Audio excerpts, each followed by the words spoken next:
தமிழ் உள்ளங்கள் அனைவருக்கும் இணைய வணக்கம். இது உங்கள் தமிழ் ஸ்டோர் சேனல். நாம் எல்லாருமே எதிர்பார்த்துருக்கிற விஷயம் என்னென்னா, அடுத்து மெடிக்கல் கவுன்சிலிங் அப்படின்னு சொல்கிறது. இந்த மெடிக்கல் கவுன்சிலிங் அப்படின்னு பார்த்தீங்கன்னா, நமக்கு தமிழ்நாடு மெடிக்கல் கவுன்சிலிங், எம்சிசியோடைய counselling, all India quota counselling, Puducherry சென்டாக்கோட மெடிக்கல் கவுன்சிலிங், இதெல்லாம் எப்போ ஓப்பன் ஆகும் அப்படின்னு நம்ம எதிர்பார்த்தோம் இல்லையா?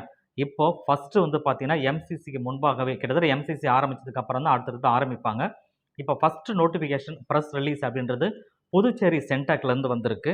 ஸோ என்ன அப்படின்னா, விரைவில் நமக்கு ரெஜிஸ்ட்ரேஷன் அப்ளிகேஷன் வந்து ஓப்பன் ஆக போகுது அப்படின்னு சொல்லியிருக்காங்க. கவுன்சிலிங்குரிய அப்ளிகேஷன் விரைவில் ஓப்பன் ஆக போகுது.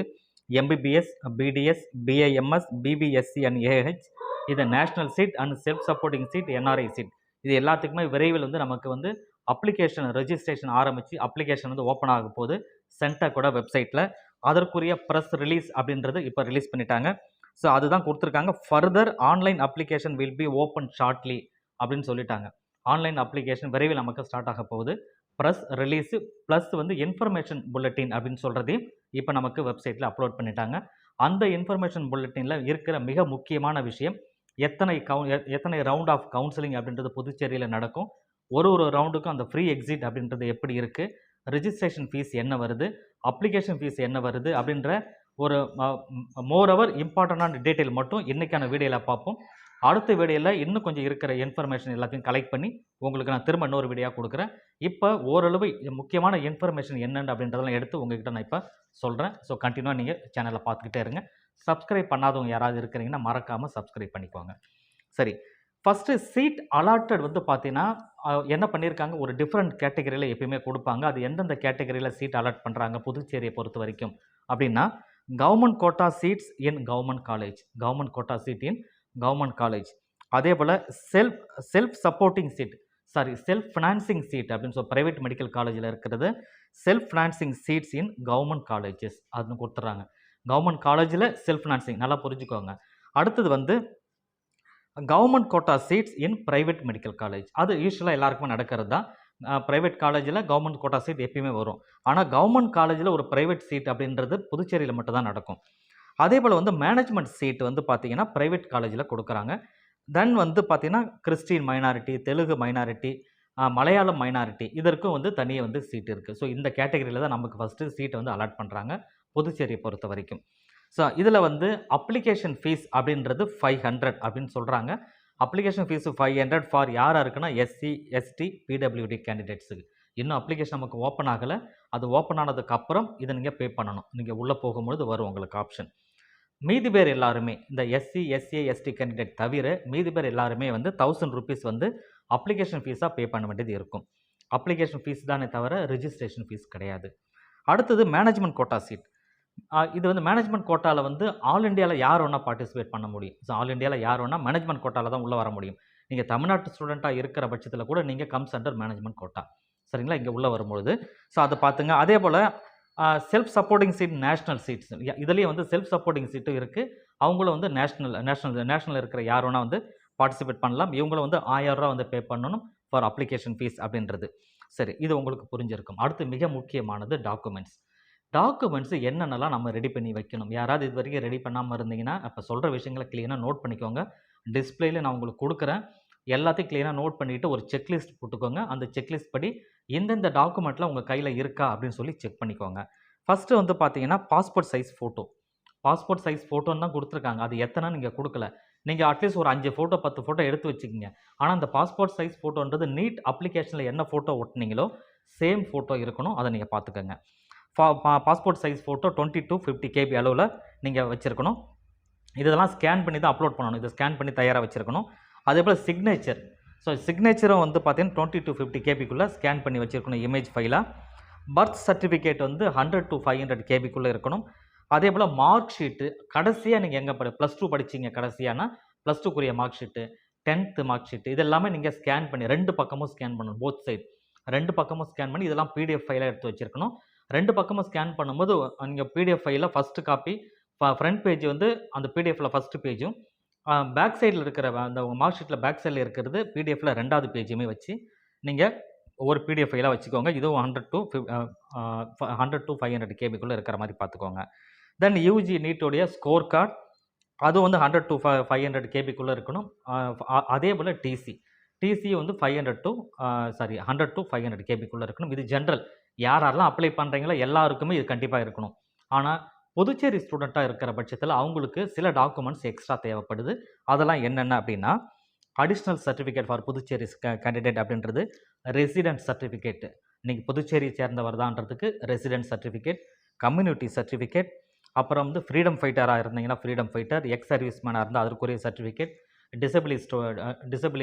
டிசபிலிட்டி ஸ்டூடெண்ட்ஸ் இருக்காங்க இல்லையா, அதற்குரிய சர்டிஃபிகேட்ஸ், தென் ஸ்போர்ட்ஸ் பர்சன் இருக்கிறீங்க அப்படின்னா அதற்குரிய சர்டிஃபிகேட்ஸ், இதெல்லாம் எல்லாருக்குமே இருக்கணும். ஸோ அதர் ஸ்டேட் ஸ்டூடெண்ட்டும் வந்து இந்த கேட்டகரிக்குள்ளே வர முடியாது இல்லையா, புதுச்சேரி மாணவர்களுக்கு மட்டும்தான் இது. ஸோ அது ஒன்று. தென் வந்து டிசி அடிஷ்னல், இது வந்து additional certificate for Puducherry student அப்படின்னு சொன்னேன். ஸோ டிசி ஆல்ரெடி உங்கள் கையில் இருக்கும், அதில் நீங்கள் ஏற்கனவே அப்லோட் பண்ணியிருப்பீங்க, பிரச்சனை இருக்காது. மிக முக்கியமாக ஸ்டடி சர்டிஃபிகேட்டு. இந்த ஸ்டடி சர்டிஃபிகேட் வந்து பார்த்தீங்கன்னா கவர்மெண்ட் கோட்டாவில் கவர்மெண்ட் ஸ்கூல் ஸ்டூடெண்ட்ஸ் அப்படின்னு இருக்காங்க இல்லையா, தமிழ்நாட்டிலலாம் எப்படி நமக்கு 7.5% தராங்களோ அதே போல் பாண்டிச்சேரியில் 10% கொடுப்பாங்க கவர்மெண்ட் ஸ்கூல் ஸ்டூடெண்ட்டுக்கு. அந்த கேட்டகரிக்குள்ளே நீங்கள் உள்ளே வரணும்னு சொன்னால் ஸ்டடி சர்டிஃபிகேட் நீங்கள் வாங்கணும். அது வந்து பார்த்தீங்கன்னா நீங்கள் வந்து அந்த லாஸ்ட்டாக படித்த ஸ்கூல்லையோ அல்லது எந்தெந்த ஸ்கூலில் எத்தனை வருஷம் படிச்சிங்களோ அங்கே போய் எல்லா சர்டிஃபிகேட்டையும் கலெக்ட் பண்ணிவிட்டு அதெல்லாம் ஒரு பிடிஎஃப் ஃபைலாக வச்சுட்டு நீங்கள் அப்லோட் பண்ணுற மாதிரி இருக்கும். அதனால் இது government school student for claiming 10% reservation quota, ரைட்டா. அதில் நீங்கள் உள்ளே வரவங்கன்னு சொன்னால் உங்கள் ஃபீஸ் எக்ஸாம்ஷன்லாம் நிறையா இருக்கும். அதில் அந்த ஸ்டூடெண்ட்டை மட்டும் இந்த சர்டிஃபிகேட்டை நீங்கள் ரெடி பண்ணி வச்சுக்கணும். அதையும் நீங்கள் பார்த்துக்குங்க. ஸோ இதுதான் மேஜர். அப்புறம் இது இல்லாமல் அதர் ஸ்டேட் ஸ்டூடெண்ட் இருக்கிறீங்க. இப்போ நான் ஏற்கனவே சொல்லிட்டேன், அதர் ஸ்டேட் ஸ்டூடெண்ட்டுன்னா நீங்கள் எந்த ஸ்டேட்டோ அந்த ஸ்டேட்டோடைய ரெசிடென்ட் சர்டிஃபிகேட் இருக்கணும், தென் உங்களுடைய கம்யூனிட்டி சர்டிஃபிகேட் இருக்கணும், சரிங்களா. ஸோ இப்போ மேக்ஸிமம் வந்து எல்லா விஷயத்தையும் உங்களுக்கு நான் சொல்லியிருப்பேன் என்னென்னு சொல்லிட்டு. இரண்டாவது இப்போ நம்ம பார்க்க போகிறது என்ன அப்படின்னு பார்த்தீங்கன்னா, நீங்கள் round 1 counselling, round 2 counselling, round 3 counselling, round 4 அதுதான் ஸ்டே வேக்கன்சி அப்படின்னு சொல்கிறது. இத்தனை ரவுண்டு கவுன்சிலிங் பாண்டிச்சேரியில் எப்படி நடக்க போகுது, இந்த வருடம் வந்து புதுசாக சில விஷயங்களை இம்ப்ளிமெண்ட் பண்ணியிருக்காங்க. அந்த ஃப்ரீ எக்ஸிட் அப்படின்னு சொல்கிறதுல அந்த ஃப்ரீ எக்ஸிட் வந்து ஃபஸ்ட்டு ரவுண்டுக்கு உண்டு. ஸோ இதை பற்றிலாம் டீட்டெயில் நம்ம பார்க்க போகிறோம். ஸ்டே வேக்கன்சியில் மிக முக்கியமான ஒரு விஷயம் இருக்குது.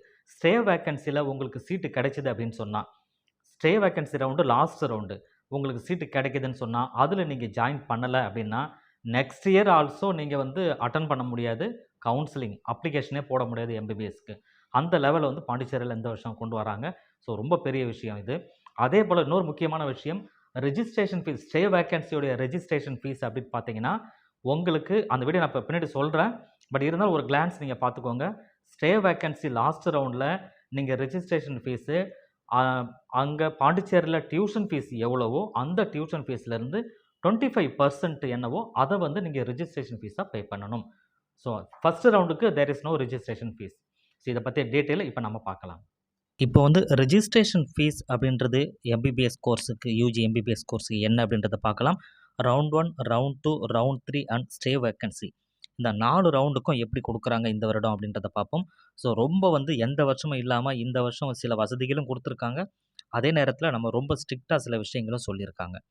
ரவுண்ட் 1 ரெஜிஸ்ட்ரேஷன் ஃபீஸு கிடையாது, அதனால் ஃபோர்ஃபிட் அப்படின்றதும் இல்லை.